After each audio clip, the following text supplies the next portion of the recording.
انسان کی شیطان کے ساتھ آخری ملاقات جو ہونے والی ہے اس کا ذکر اس کے اندر موجود ہے۔ اعوذ باللہ من الشیطان الرجیم، بسم اللہ الرحمن الرحیم۔ وقال الشیطان لما قضی الامر، اور کہے گا شیطان قیامت کے دن جب کہ سب کا فیصلہ ہو چکے گا، یعنی جنتی جنت میں پہنچ گئے، جہنمی جہنم میں چلے گئے، اللہ تعالیٰ کی طرف سے الٹیمیٹ ڈیسیژن ہو گیا، اس کے بعد شیطان بھی اپنے ماننے والوں سے خطاب کرے گا،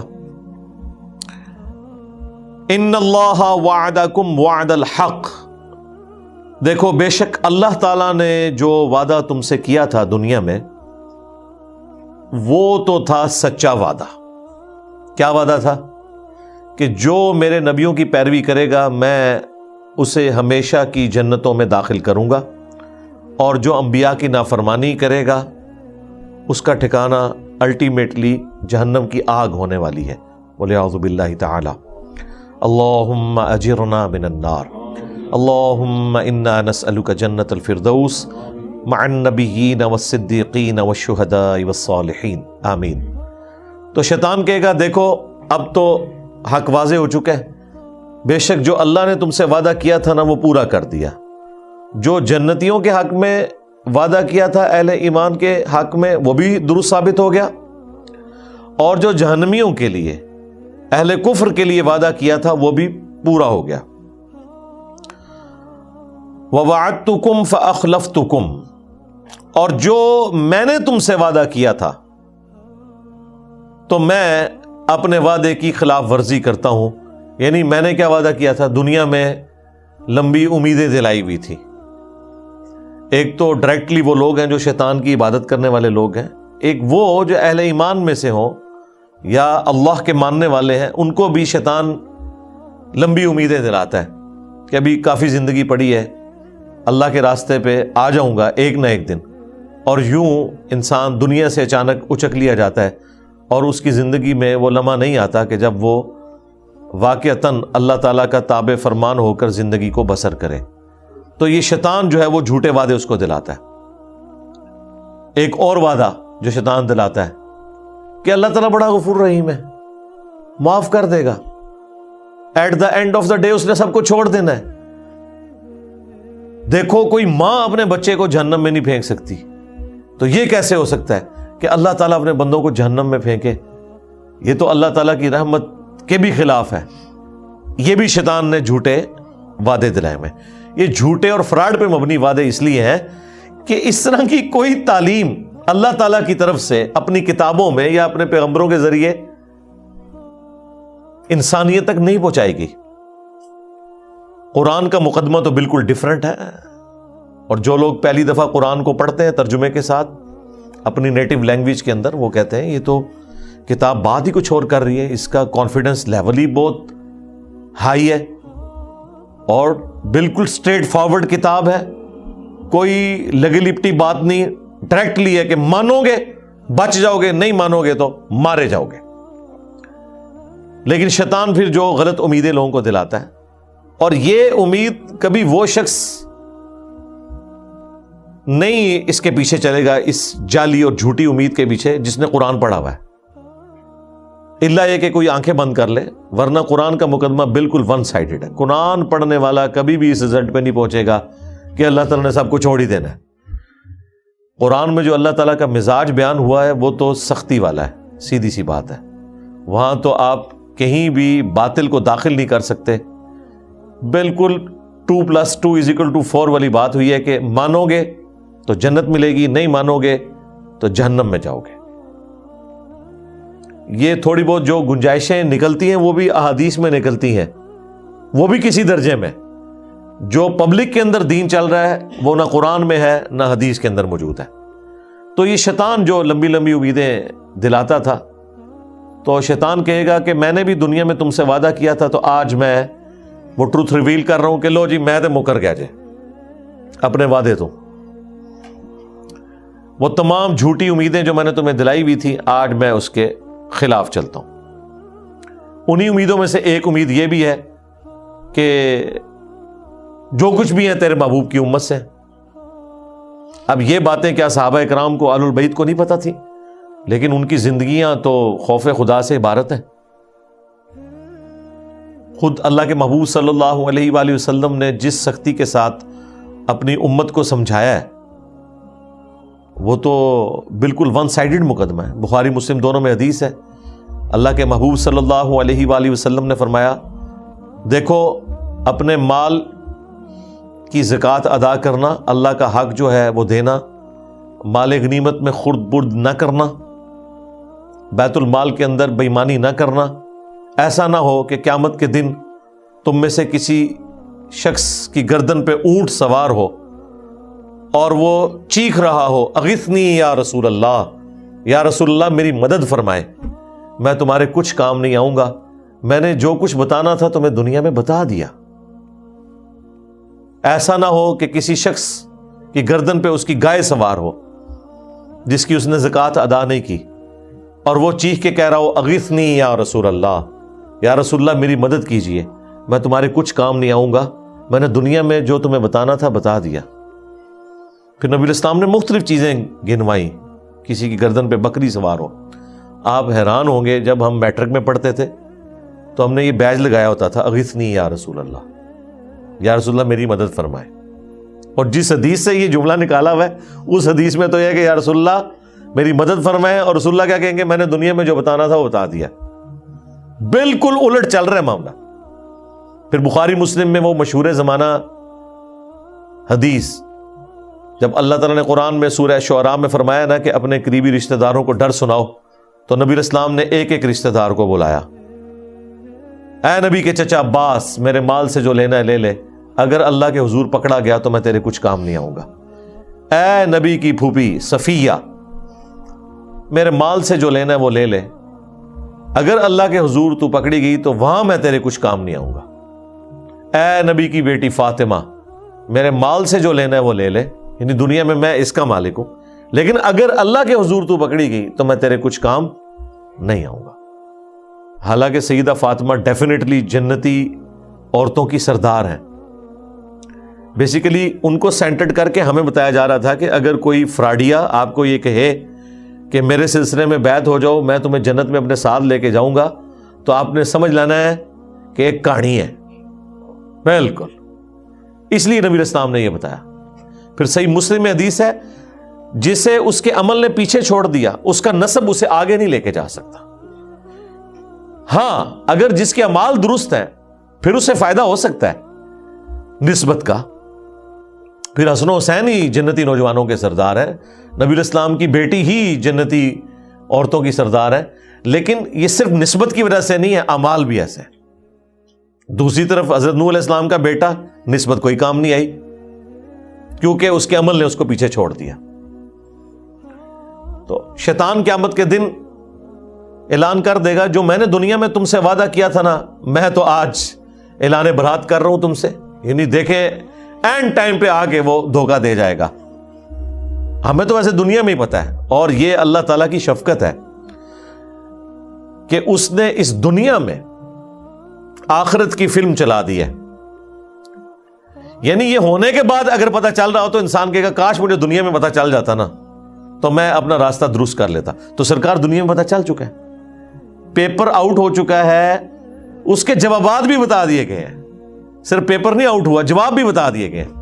اب کوئی شخص خود ہی بدبخت ہے کہ وہ پیغمبروں کا راستہ چھوڑ دے اور شیطان کے راستے کے اوپر چلے. ابھی تو جناب ذرا اگلے الفاظ سنیں, وما کان لی علیکم من سلطان, اور مجھ میں تو ایسی کوئی قدرت نہیں تھی تمہارے معاملے میں کہ میں تم پر کوئی زور زبردستی کر سکتا, الا ان دعوتکم, سوائے اس کے کہ میں تمہیں دعوت دیتا تھا. لے جی یہ مقدمہ بھی بالکل کلیئر ہے کہ جو لوگ دنیا میں کہتے ہیں کہ ہم سے شیطان نے یہ کام کروایا اور اس کی پلی لیتے ہیں, کیا خود ہوتا ہے. شیطان نے اس حوالے سے تو کروایا ہوتا ہے کہ وہ دعوت دیتا ہے, اس حوالے سے شیطان نے نہیں کروایا ہوتا کہ وہ زبردستی کرواتا ہے. یہ ذہن میں رکھیے گا, وہ صرف دعوت دیتا ہے. وہ تو یوسف علیہ السلام نے بھی کہا تھا کہ شیطان نے میرے بھائیوں اور میرے درمیان جدائی کر دی، لیکن یوسف علیہ السلام کے کہنے کا مقصد یہ نہیں تھا کہ میرے بھائی بے قصور ہیں، نہ، انہوں نے معافی مانگی ہے، دعوت دی شیطان نے، ظاہر شیطان نے تو دعوت دینی ہے۔ تو یہاں پر واضح ہے کہ شیطان قیامت کے دن کہے گا کہ مجھے تم پر کوئی زور نہیں تھا سوائے اس کے کہ میں تمہیں صرف بلاتا تھا برائی کی طرف، اور دنیا میں اچھائی کی طرف بلانے والے لوگ اور وہ سگنلز زیادہ آتے ہیں آپ کی زندگی میں ایز کمپیئر ٹو برائی کے۔ اگر آپ لسٹ ڈاؤن کریں اپنے بچپن سے لے کے جوانی تک، ماں باپ، رشتہ دار، ٹیچرز، دوست، احباب، زیادہ تر لوگ آپ کو اچھائی کی طرف بلا رہے ہوتے ہیں۔ وہ لوگ بھی جو خود برائی پہ چل رہے ہوتے ہیں نا، وہ بھی آپ کو اچھائی کا ہی درس دے رہے ہوتے ہیں، تو سگنلز تو وہاں سے بھی آ رہے ہوتے ہیں۔ یہ تو انسان کی اپنی مرضی ہے نا کہ وہ اچھا سگنل لیتا ہے یا برا سگنل لیتا ہے۔ تو شیطان صرف دعوت دیتا تھا دنیا میں، زور کوئی نہیں تھا۔ اس کو میں ایک مثال سے سمجھاتا ہوں اکثر، کہ اگر زمین و آسمان کے سارے شیاطین مل کے سب سے بڑے بے نمازی کو بھی نماز پڑھنے سے روکنا چاہیں، اور دوسری طرف گورنمنٹ کی طرف سے اناؤنسمنٹ ہو جو مسجد کی پہلی صف میں جماعت سے نماز ادا کرے گا اسے $1000 دیے جائیں گے، دوسری صف والے کو $500، تیسری صف والے کو $300، تو سارے شیاطین مل کے بھی ایک بے نمازی کی نماز نہیں چھڑوا سکتے۔ پھر وہ شیطان کا زور کہاں چلا گیا؟ اس وقت بھی شیطان دعوت دے رہا ہوگا، لیکن جب انسان کو اپنا نفع نقد نظر آ رہا ہے نا، تو شیطان تے شاہی کوئی نہیں سرکار، جدو نفع نقد نظر آ جائے۔ تو اللہ کے جو کمیٹڈ بندے ہیں، اللہ کے اولیاء ہیں، اللہ کے نیک بندے ہیں، اللہ کا خوف رکھنے والے لوگ ہیں، انہیں آخرت بھی نقد نظر آ رہی ہوتی ہے اپنے سامنے، اس لیے وہ اس طرح کے گناہوں سے بچ جاتے ہیں، برائی کے اعمال سے بچ جاتے ہیں، اور نیکیوں پہ ان کو استقامت نصیب ہو جاتی ہے۔ اس کا سائملٹینیس کنٹراسٹ، اگر گورنمنٹ یہ اناؤنسمنٹ کرے کہ جس نے فجر کی نماز جماعت سے نہ پڑھی اسے 15 منٹ کے لیے ایک گرم تندور میں الٹا لٹکایا جائے گا دنیا کے اندر ہی، پھر بھی آپ دیکھیں کوئی شخص سستی کا شکار نہیں ہوگا۔ اگر واقعی ایسا ہو جائے، آپ اپنے ملکوں میں دیکھ لیں، یہاں کے بگڑے ہوئے لوگ جب یورپ اور امریکہ میں جاتے ہیں کوئی قانون کی خلاف ورزی نہیں کرتے، انہیں پتہ ہے یہاں پہ سگنل توڑنے کے اوپر اتنا بڑا جرمانہ ہے، اور وہاں 15-20 سال گزارنے کے بعد پاکستان میں جیسے ہی لینڈ کرتے ہیں تو فوراً یہاں پہ قانون توڑنا شروع کر دیتے ہیں۔ دنیا میں بھی ہم نے دیکھ لیا کہ جب چیک ہوتا ہے نا آپ کے اوپر، فزیکل چیک، پھر یہ انٹلیکچوئل جو چیک ہے یہ خود بخود ختم ہو جاتا ہے، جو مرضی آپ کو برائی کی طرف ابھارے آپ وہ برائی نہیں کریں گے۔ تو شیطان بھی قیامت کے دن کہے گا مجھے تم پر کوئی زور نہیں تھا۔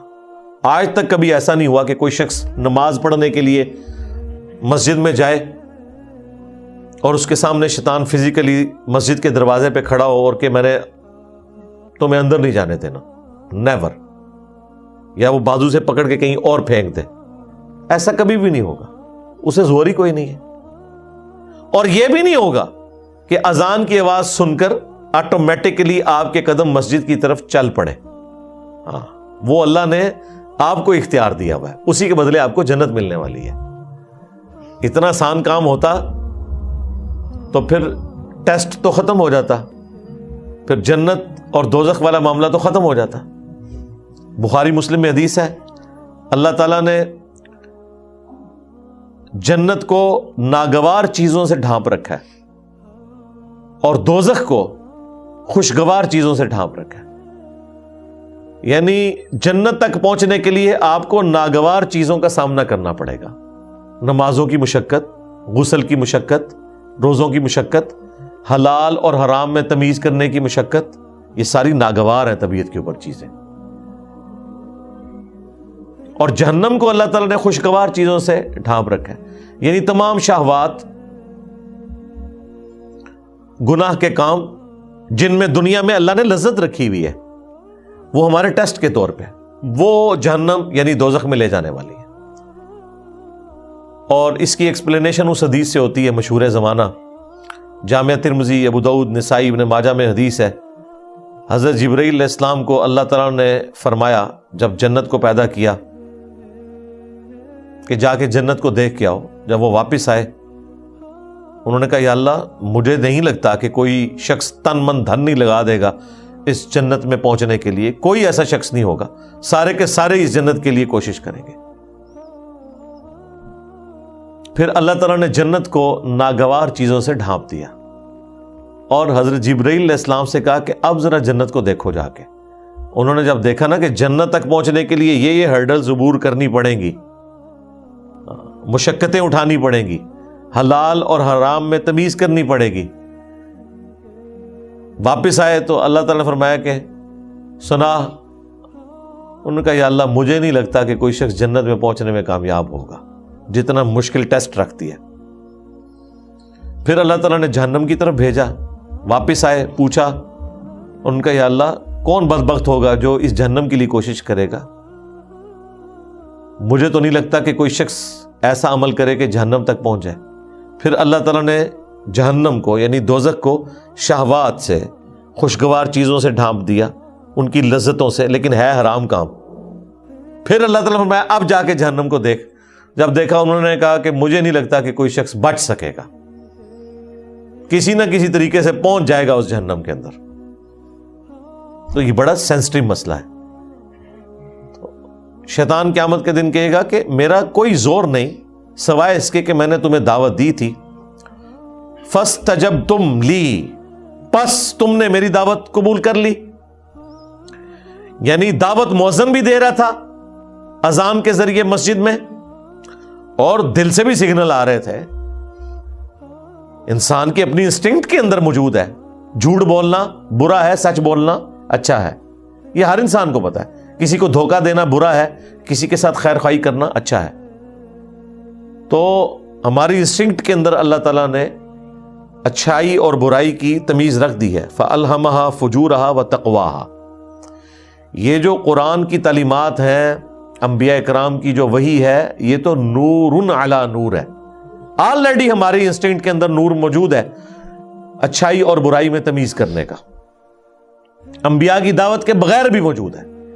لیکن یہ انبیاء کی دعوت کے ذریعے اللہ تعالیٰ نے حجت تمام کی ہے کہ کوئی شخص قیامت کے دن، سورہ النساء میں آتا ہے نا کہ ہم نے رسولوں کو، انبیاء کو اس لیے بھیجا کہ اللہ کے خلاف کوئی حجت نہ قائم کر سکے۔ رسولوں کے آنے کے بعد کوئی بالکل ہی گیا گزرا آدمی تھا، ہٹ دھرمی پہ اڑا ہوا تھا، اس کے لیے بھی حجت تمام ہو جائے کہ مجھے بتا دیا گیا تھا دنیا میں، تو میں نے تو صرف تمہیں دعوت دی تھی اور تم نے وہ میری دعوت قبول کر لی۔ فلا تلومونی، تو آج کے دن مجھے ملامت مت کرو، مجھے برا نہ کہو۔ شیطان کہہ رہے ہیں میرے خلاف بھی کلپ نہیں ریکارڈ کرانا، کلپ ریکارڈ کروانا ہے تو وَلُومُوا أَنفُسَكُمْ، اپنے آپ کو ملامت کرو۔ وہ پنجابی میں محاورتاً بولا جاتا ہے نا، منو نہ پیٹ، اپنی جان نو پیٹ۔ آج مجھے ملامت نہ کرو، اپنی جان کو ملامت کرو۔ ما انا بمصرخکم، میں آج کے دن تمہاری کوئی فریاد نہیں سن سکتا، کوئی مشکل کشائی تمہارے ساتھ نہیں کر سکتا۔ وما انتم بمصرخی، اور نہ تم کوئی میری مدد کر سکتے ہو۔ دیکھ لیں بالکل اس نے سب کچھ چھوڑ دیا۔ اگر کوئی امید بھی تھی کسی شیطان کے اوپر تو وہ بھی ختم ہو گئی۔ یہ شیطان وہ بڑا شیطان بھی ہوگا اور اس کے جتنے چیلے ہیں وہ بھی شیاطین۔ ان بزرگوں کے بارے میں بھی آیا ہوا ہے سورۃ الاعراف کے اندر کہ جب کبھی بھی کوئی امت جہنم میں داخل کی جائے گی تو وہ اپنے بزرگوں کے اوپر لعنت بھیجے گی اور کہے گی اے اللہ ہمارے بزرگوں کو ڈبل عذاب دے کہ ان کی وجہ سے ہم گمراہ ہوئے۔ اللہ تعالیٰ فرمائے گا تم دونوں کے لیے ڈبل عذاب ہے۔ اور جب وہ جہنم میں پہنچیں گے تو ان کے پھر بزرگ کہیں گے ہاں بھائی کوئی فائدہ تو نہیں ہوا، دیکھو تمہارے لیے بھی ڈبل عذاب ہے۔ سورۃ العذاب میں بھی آیا اینڈ پہ جا کے، کیونکہ ہر آنے والا اپنے بعد آنے والے کے لیے تو بزرگ ہی ہے نا، اس کے لیے وہ غلط لیگیسی چھوڑ کے جا رہا ہے نا۔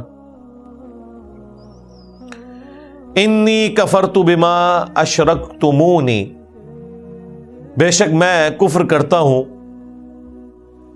اس معاملے میں انکار کرتا ہوں جو تم میرے ساتھ شریک ٹھہرایا کرتے تھے من قبل، آج سے پہلے، یعنی میں اس کا بھی انکار کرتا ہوں۔ تم نے اپنا بیڑا غرق خود کیا، اگر تم نے مجھے شریک ٹھہرایا اللہ کے مقابلے پہ، اپنی نفسانی خواہشات کو شریک ٹھہرایا، تو میں اس سے بھی انکاری ہوں، میرا کوئی لینا دینا نہیں، میں نے تو صرف دعوت دی تھی، برائی پہ تم خود چلے، اگر تم نے اللہ کے مقابلے پہ مجھے کھڑا کیا تو مجرم تم ہو، میں اعلان برات کرتا ہوں۔ ان الظالمین لہم عذاب علیم، بے شک جو ظالم ہے ان کے لیے دردناک عذاب ہے۔ اللہم اجرنا من النار۔ دیکھ لیں جی، جن پہ تکیہ تھا وہی پتے ہوا دینے لگے، شیطان کے اوپر تکیہ کر کے بیٹھے ہوئے تھے، شیطان کے ایجنٹوں کے اوپر تکیہ کر کے بیٹھے ہوئے تھے، جن بزرگوں کے اوپر تکیہ کر کے بیٹھے ہوئے تھے وہ تو خود جہنم میں پہنچ گئے۔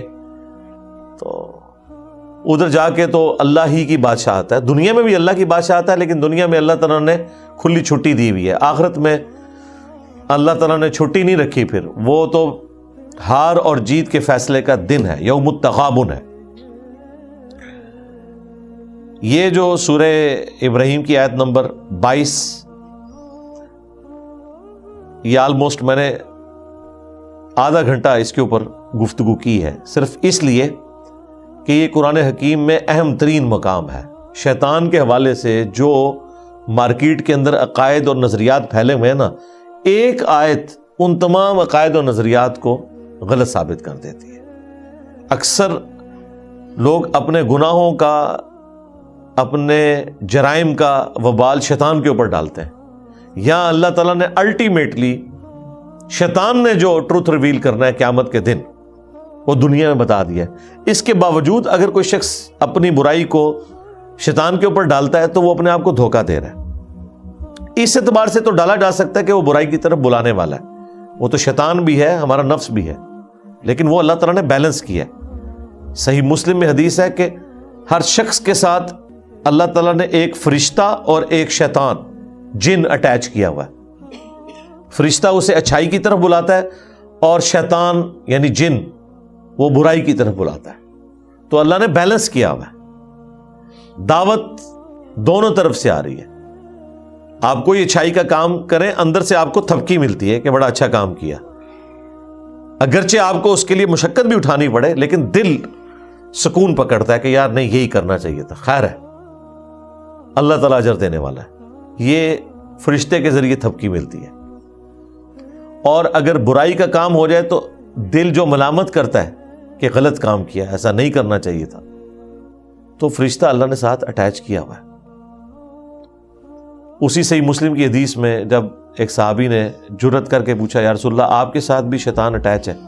آپ نے فرمایا ہاں میرے ساتھ بھی شیطان اٹیچ تھا، لیکن اللہ نے اسے میرا مطیع کر دیا، وہ مجھے اب نیکی کی طرف ہی بلاتا ہے۔ یعنی نبی علیہ السلام کے ساتھ جو شیطان اٹیچ تھا وہ مسلمان ہو گیا، اور یہ اللہ تعالیٰ کا ایک خاص کرم، چونکہ انبیاء اکرام اللہ تعالیٰ کے مخلص بندے ہیں، چنے ہوئے بندے، ان کو اللہ تعالیٰ بچا لیتا ہے۔ ایک لفظ ہے مخلص، مخلص کہتے ہیں اخلاص، کمٹمنٹ شو کرنے والا، مخلص جسے اللہ اپنے لیے خالص کر لے، وہ صرف انبیاء اکرام ہوتے ہیں علیہم السلام۔ لہذا قصہ آدم اور ابلیس میں جہاں کہیں شیطان کا یہ جملہ آتا ہے نا کہ میں تیرے بندوں کو گمراہ کر دوں گا سوائے ان کے کہ جو تیرے مخلص بندے ہوں گے، وہاں مخلص بندوں سے مراد صرف انبیاء ہے۔ انبیاء کے بعد کوئی بھی مخلص نہیں ہے، سب کے سب مخلص ہیں، انہوں نے اپنی محنت سے ہی بچنا ہے۔ لیکن انبیاء کے کیس میں اللہ تعالیٰ کی رحمت، اس کی اسپیشل پروٹیکشن، وہ انہیں برائی سے بچا لیتی ہے۔ اس طرح کی پروٹیکشن عام بندوں کے کیس میں بھی کبھی کبھار اللہ تعالیٰ چاہے تو فرما سکتا ہے، لیکن اللہ کا کوئی وعدہ نہیں ہے کہ ضرور ایسا کرے گا، وہ خود ہی اس نے بچنا ہے تو بچنا ہے، اور اسی میں اس کے لیے انعام ہے۔ حضرت یوسف علیہ السلام کے بارے میں قرآن میں آیا نا کہ اس عورت نے یوسف کا قصد کیا، یوسف بھی قصد کر لیتا اگر اپنے رب کی برہان دلیل نہ دیکھتا. یعنی اللہ تعالیٰ نے کلیئر کر دیا کہ یوسف علیہ السلام کو ہم نے بچایا، اور پھر اس کے ساتھ آیا کہ بے شک ہمارے وہ مخلص بندوں میں سے تھے، ہم نے ان کو اپنے لیے خالص کر لیا تھا. اللہ نے انبیاء کو اپنے لیے خالص کر لیا. باقی لوگ محنت کے ذریعے اپنے آپ کو اللہ کے لیے خالص کرتے ہیں، اور انبیاء کرام کو اللہ تعالیٰ خود سے اپنے لیے خالص کر لیتا ہے، کیونکہ ان کو اللہ تعالیٰ نے انسانیت کا امام بنانا ہوتا ہے. ان کی اسپیشل پروٹیکشن ہوتی ہے. تکلیف سے وہ بھی گزرتے ہیں، آزمائش سے وہ بھی گزرتے ہیں، اور جو گناہ کی لذت ہے وہ والا معاملہ انبیاء کے ساتھ بھی اٹیچ ہوتا ہے کہ ان کے لیے بھی گناہ میں لذت موجود ہوتی ہے، لیکن اللہ تعالیٰ ان پہ خاص کرم فرماتا ہے. اللہ کے خوف اور تقوی کا ایسا ان پہ غلبہ ہوتا ہے کہ گناہ کی لذت پھر پیچھے رہ جاتی ہے. لیکن یہ نہیں ہے کہ لذت ان کے لیے نہیں ہے، ورنہ تو ان کا ٹیسٹ ختم ہو جائے، ان کی تو پھر باقی لوگوں پہ فضیلت بھی ختم ہو جائے. لذت ہونے کے باوجود وہ خوف خدا کی وجہ سے، اللہ کے اسپیشل کرم کی وجہ سے بچ جاتے ہیں. اس کو آپ دنیا میں ایک مثال سے سمجھیں. آپ کو کئی دن کا فاقہ ہو اور آپ کے سامنے آپ کی مرضی کا کھانا رکھ دیا جائے، بریانی یا چکن پلاؤ یا چکن قورمہ، جیسے ہی آپ روٹی کو ہاتھ لگائیں اور کوئی کلین شیف بندہ آ کے آپ کے کان میں کہہ دے کہ یہ جو علماء نے آپ کی دعوت کی ہے نا، اس کھانے میں زہر ملایا ہوا ہے، آپ کو نہ علماء کی داڑھی نظر آئے گی نہ پگڑی، بھلے جھوٹی خبر بھی ہو، آپ یہ بھی نہیں کہیں گے نہیں اتنے بڑے بڑے بزرگ کیسے جھوٹ بول سکتے ہیں، میں کھا کے چیک کروں گا. کھا کے چیک کرنا ہے، کھا کے دے تو آگے پہنچ جانا ہے. تو اگر کوئی شخص آپ کے کان میں آ کے یہ بات کر دے تو نہ صرف آپ اس کھانے سے رک جائیں گے بلکہ وقتی طور پہ آپ کی بھوک بھی مار جائے گی. اور یار اتنے بھوکے لوگ اتنے شوق سے کھانا لے کے بیٹھتے ہیں، بیوی کو ایسی بات کر دیتی ہے بندہ ادھر لقمہ پھینک دیتا ہے، اے بھیا جی کھانا ڈھونڈ میں کہ کھانا ہے کہ یہ دنیا میں ہوتا ہے. اور زہر ہو اگر تو کوئی سوچ بھی نہیں سکتا. بالکل یہی معاملہ ایسا ہوتا ہے کہ انبیاء کرام علیہ السلام کو اس گناہ میں چھپا ہوا زہر نظر آ جاتا ہے. انہیں وہ بریانی کی خوشبو، قورمے کی خوشبو اٹریکٹ ہی نہیں کرتی، کیونکہ جب آپ کا دھیان کسی چیز کی برائی کی طرف چلا جائے نا، آپ کو کہ جی چھوڑے جی زہر کو، خوشبو دیکھیں بریانی کی کیسی ہے، آپ کہیں گے جی لعنت ہے اس خوشبو کے اوپر کہ جس کے اندر میری موت چھپی ہوئی ہے. خوشبو بھی اس کی جو ہے نا اٹریکٹ کرنا آپ کو بند کر دے گی. ایک اور مثال، موٹر وے پہ آپ کبھی سفر کریں، جو بندے پہلی دفعہ موٹر وے پہ جاتے ہیں نا، تو ظاہر ہے جو دونوں طرف کی گرینری ہے، خوبصورتی ہے، اور بالکل ایک دنیا سے الگ آپ جا رہے ہوتے ہیں ٹریولنگ کرتے ہوئے، انجوائے کرتے ہیں.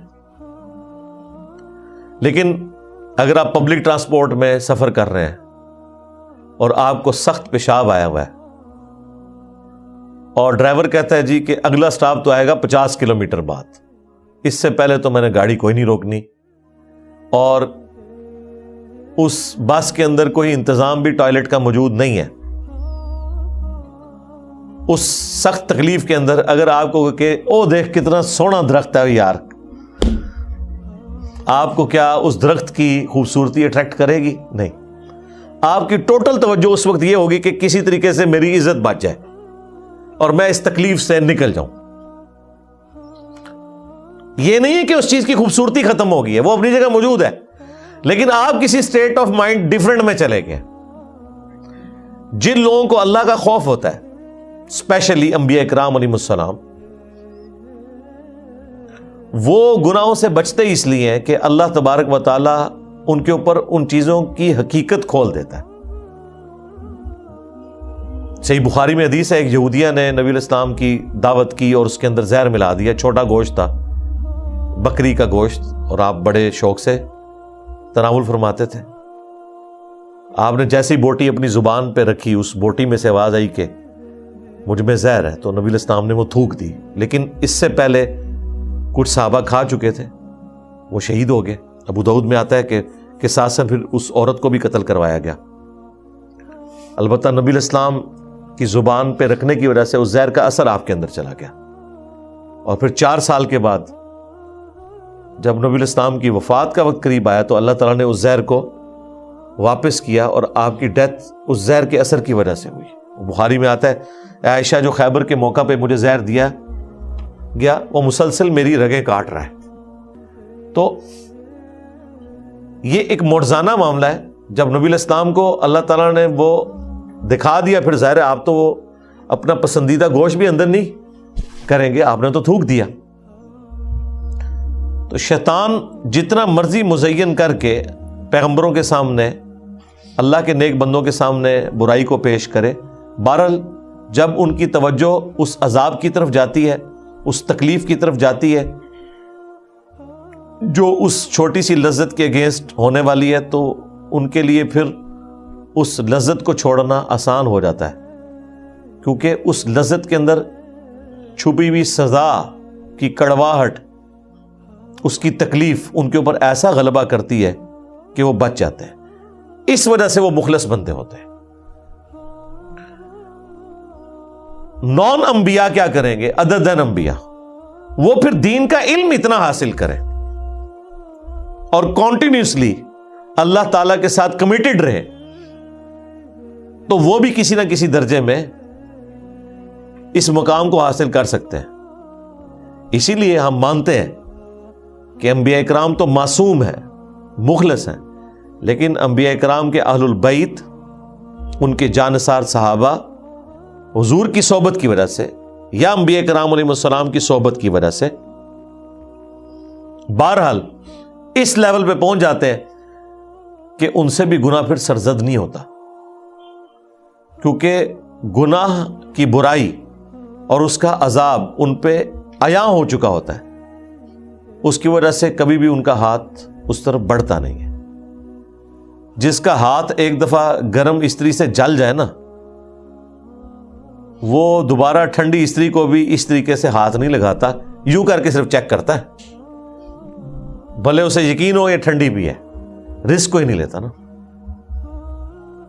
تو جن کے اوپر آخرت کی حقیقت کھل چکی ہوتی ہے, اللہ تعالیٰ کے عذاب کی حقیقت کھل چکی ہوتی ہے, وہ بچ جاتے ہیں پھر اس طرح کی چیزوں سے.